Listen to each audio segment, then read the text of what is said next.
I spent the whole week planning Max's birthday. 10 years old today. 10 little candles, 10 little wishes. I wanted him to feel special, surrounded by the people who mattered, or at least the people who were supposed to matter. I invited my family, Mom, my sister Jenna, my brother Ryan, Aunt Carla, people who promised, who always said, "We'll be there." They didn't come. The morning started with blue streamers tangled on the porch railing, a Costco sheet cake with Max Level 10 written in pixel-style frosting, and an inflatable soccer goal I rented just for him.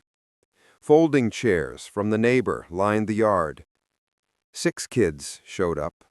6 bright, laughing, oblivious little humans who had no idea the adults had already let them down. I kept checking my phone. Mom had texted, "We'll be there, wouldn't miss it." Jenna would bring party favors. Ryan would swing by after the gym. And Carla would be on time. I believed them.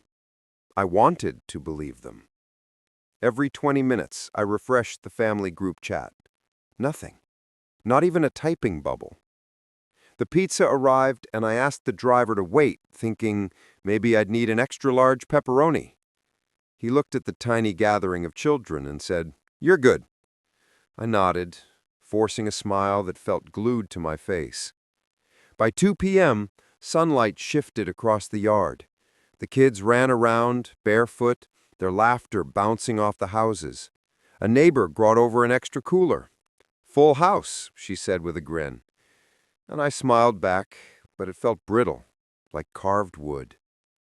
At 3:11 p.m., my phone buzzed. "Mom, don't be dramatic. It's just a kid's party." Just a kid's party. Those words crawled under my skin, like a cold hand brushing across my spine. Not "happy birthday," not "we're sorry we missed it," just a slap of indifference in digital form. I read it twice. My brain refused to process the first time. Max jogged over, cheeks red, hair stuck to his forehead. "Dad, can we cut the cake? Can we sing?" "Of course," I said. I gathered everybody, and we sang. Max blew out the candles in one perfect breath, grinning like the world had finally bent for him. I clapped like an idiot, because what else could I do? Then I stepped inside, knife in hand, to rinse it where nobody could see the tremor in my fingers. That's when the family chat pinged again. This time, a new message from Jenna. "We'll catch the next one. Today's insane." And a photo. Brunch mimosas, sunglasses, my mom in the corner holding a flute of champagne, Ryan flexing in a gym mirror, Jenna sipping coffee, the picture perfect. I stood there, wet knife in hand, cake behind me, and Max running around in the yard, still believing adults say what they mean. I put the knife down. I handed out the cake to the kids, and I didn't say a word about the empty chairs. Not one word. When the last kid left, Max and I sat in the quiet. He built the spaceship he had unwrapped, completely unaware. He didn't ask about Grandma, or Aunt Jenna, or Uncle Ryan. Maybe he didn't want to. Maybe he already knew. At 8:04 p.m., after Max had fallen asleep on the couch with a slice of cake in hand, like a tiny king, my phone pinged again. "Mom." A voice message this time, sharp and careless. "Don't make a big deal, Evan. He's 10. He'll barely remember." I stared at the ceiling. Something cold spread in my chest, flat and heavy. I didn't reply. I started counting chairs to return and cans to recycle. I scraped frosting into the trash. I folded the banner into a shoebox with leftover candles. I put everything back where it belonged. That's what I do. Always have. I am Evan, 33, single dad, network technician by trade, list maker by obsession. I know where every dollar goes. I can tell you which store restocks juice boxes on Tuesdays. Max, 10, loves Lego, hates olives, and thinks I'm a wizard because I untangle cords without swearing. I've been the fixer for as long as I can remember. I drove Mom to urgent care when she was sick. I paid Ryan's rent when he didn't have it. I built Jenna's website when she started her studio. I've made lists, spreadsheets, reminders. The responsible one, the adult in a family that refuses to act like one. That day after Max's birthday, my phone buzzed again. Mom sent a spreadsheet like a ransom note. My niece is 16, $2,100 per person, deposit due Friday. Venmo me. You're the most organized. I stared at the numbers. $2,100 per person. My name listed as a sponsor. No asking, no apology. I typed no and deleted it. Then I opened Venmo and sent $1. Just $1. The note? Congratulations. I went to the hardware store and changed the locks. 10 minutes. The deadbolt turned smooth for the first time in years. A click in the lock. A small click in my chest, too. Like a safe closing on something precious. I blocked their numbers, not out of cruelty, but to protect Max and myself from the predictable storm that always follows my family. That night, Max asked for broccoli, told me a joke about a banana in the library, and laughed like nothing had happened. I watched him, heart tight, feeling a strange mixture of exhaustion and triumph. Because while my family had failed him, I hadn't. And that's what mattered. The morning after Max's birthday, our house felt different. Not louder, not quieter, just lighter. The air moved more freely, like a room rearranged after the couch was shifted for good. The blue streamers were gone, the folding chairs stacked in the corner, and the small orange slices Max hadn't finished were tucked into the fridge. The empty yard seemed to breathe. I poured coffee and watched Max from the kitchen window. He sat cross-legged on the floor, tiny Lego pieces scattered around him, creating a spaceship that could probably survive a small asteroid collision. He hummed a tune I didn't recognize, oblivious to the digital storm brewing in my family group chat. I didn't check my phone immediately. I didn't want the first notification to be another slap disguised as casual text. But inevitably, it buzzed. My chest tightened.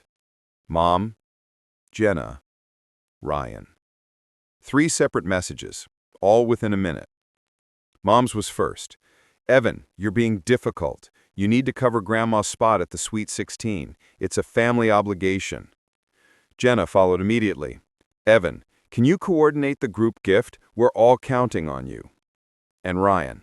Yo, bro, open bar? Make sure I'm covered. Thanks. I read them slowly, one by one, letting each word land in the hollow pit of my chest. My fingers hovered over the keyboard. I could type back. I could give in. I could let them control yet another scenario. But this time, I didn't. I made a cup of tea instead, watched the steam curl into the morning light. I had Max to protect, boundaries to set, and a lesson to myself. I am not responsible for their chaos. By 10 a.m., I printed the previous day's Venmo transaction, the email to the venue, and screenshots of the messages that had been so casual, yet so cruel. I organized them in a folder labeled Receipts/Boundaries. Every demand, every lie, every assumption, all documented. By 11:15 a.m., I finally opened the family chat. Jenna had posted a photo from brunch, again, mimosa glasses, laughter frozen in Instagram light, captions like, "Living our best life, #family goals." I scrolled, a reflex of old habits, before closing the app. No response, no reaction. I didn't need to react. Lunch passed quietly. Max asked for sandwiches. I made them, cut the crusts, packed extra for his Lego crew, and sat on the floor with him, helping assemble another spaceship. I marveled at how resilient children are. Even after disappointment, even when the people who are supposed to care forget, they still trust, still hope. By 1:30 p.m., my phone buzzed again. Another family text. This time a mass apology, or so they claimed. Family is complicated. We love Max. We'll make it up to him. Sweet 16 is important because of business connections. Please support. Evan, don't stress. Thank you. I read it once, put the phone down. Investments, business connections. My kid was an afterthought, hidden behind a corporate excuse for indulgence. I didn't respond. I took Max to the park that evening. The sky was orange, the basketball court empty. We shot hoops until the rim became a silhouette against the fading light. His laughter bounced, echoing between the net and my chest, where frustration and resolve wrestled for dominance. Milkshakes on the way home. Lego figures aligned on the coffee table. Max watched a late movie, oblivious to the family chaos that would have consumed my every thought if I had allowed it. I didn't check the phone. I refused to know what centerpieces or caviar bars awaited at a party I would never attend. Later that night, a final text arrived from Aunt Nora. She described the seating arrangements for Grandma, the chaos of the event, the arguments over the florist and DJ. But the message ended with a note of admiration for me. You fought the right fight. Max is lucky. And she was right. For the first time, I realized boundaries are not just words. They are action, locks, spreadsheets, selective blocking, measured silence. They protect what matters. The following week, life continued its quiet, steady rhythm. Max had homework, soccer practice, Lego battles, bedtime stories. I attended work meetings, handled network issues, and returned phone calls. But the family messages, the pressure, the guilt tripping, they bounced harmlessly off the walls I'd built. 2 days before the Sweet 16, Mom tried again. Another mass message. Evan, please reconsider. This is important. We need your support. Max is only 10. Please be reasonable. I smiled at the audacity. Max, sitting nearby, didn't notice. He was carefully stacking Lego bricks into a miniature castle. Innocence shields children from the poison of adult obligations that aren't theirs to bear. I typed a single line in reply, drafted but never sent, then deleted it. I didn't need to engage. I was calm, collected, controlled. The night of the Sweet 16, Max and I played video games until late. He laughed, cheered, shouted, his little voice filling the house. I didn't check social media. I didn't want to see the lavish event, the orchestral arrangements, the glittering decorations. My son's happiness was here, in our living room, not in some manufactured extravaganza. Eventually, I turned off the console, tucked Max into bed, and watched him fall asleep. Chocolate on his lips, a gentle rise and fall of his chest. Safe, loved. Priorities in order. By morning, I had crafted a new routine. Receipts organized, boundaries enforced, family blocked from intrusion, communications filtered. Every demand that arrived was met with calm documentation. I had learned over the years that control was the only currency that mattered when money and obligation failed. Later, I received one final acknowledgement from the venue. Mr. Brooks, your name has been removed from all materials. We apologize for the oversight. A small victory, but a tangible one. Proof that action, not words, matters. Max asked me about Grandma once, casually, between sips of milk. Are we mad at Grandma? Not mad, I said carefully. Disappointed. We're taking a break, like a timeout for grown-ups who forgot how to be kind. He nodded.